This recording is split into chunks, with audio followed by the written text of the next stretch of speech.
আপনি বলেছিলেন যে অন্তর্বর্তী সরকার গঠনের আগে সেনাপ্রধান ওয়াকারুজ্জামান ও ডক্টর মোহাম্মদ ইউনূসের বিষয়ে আপত্তি তুলেছিলেন এবং পরে বুকে পাথর চাপা দিয়ে মেনে নেন। রাষ্ট্রীয় গুরুত্বপূর্ণ ব্যক্তিদের নিয়ে এই যে আপনার এই সাহসী এবং সংবেদনশীল মন্তব্য আমি যদি বলি, এটি ভুল বোঝাবুঝি তৈরি করেছে কি, এবং এমন তথ্য প্রকাশ করা কি আপনার জন্য রাজনৈতিকভাবে ঝুঁকিপূর্ণ ছিল কিনা? ঝুঁকিপূর্ণ ছিল, এখনো হয়তো ঝুঁকিপূর্ণ বা সামনেও হতে পারে। কিন্তু আমাদের মনে হয় আপনি দেখবেন যে আমি হয়তো একটু বেশি, কিন্তু এনসিপির যে নেতৃবৃন্দ তারা একটু ট্রান্সপারেন্ট থাকার চেষ্টা করে। তারা একটু ওই যে ব্যাকডোর ডিসকাশনটা ফ্রন্ট ডোরে মানুষের সামনে নিয়ে না আসার যে একটা পলিটিক্যাল প্র্যাকটিস বাংলাদেশে আছে।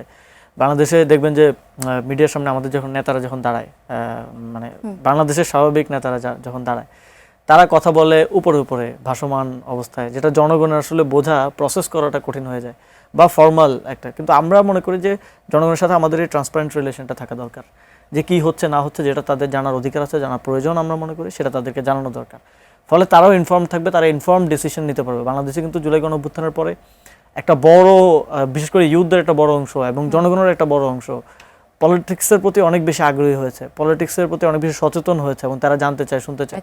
তা আমরা যদি তাদেরকে জাস্ট ফর্মাল ডিসকাশনের মধ্যে রাখি, তাদেরকে যদি আমরা ইনসাইড স্টোরিটা বা যেটা ফ্যাক্ট, যেটা তাদের জানার অধিকার আছে, যাতে তারা বুঝতে পারে, আপনার দায়িত্বের জায়গা থেকে, সেটা দায়িত্বের জায়গা থেকে মনে করি, সেটার জন্য হুমকি আসতে পারে, সেটার জন্য পলিটিক্যাল ক্যারিয়ার হুমকির মুখে পড়তে পারে, অনেক কিছুই হতে পারে। যারা এস্টাবলিশমেন্ট তাদের অনেক ক্ষমতা আছে, শক্তি আছে, কিন্তু আমরা মনে করি যে ট্রান্সপারেন্সিটা থাকলে দিন শেষে মানুষ আমাদেরকে গ্রহণ করবে।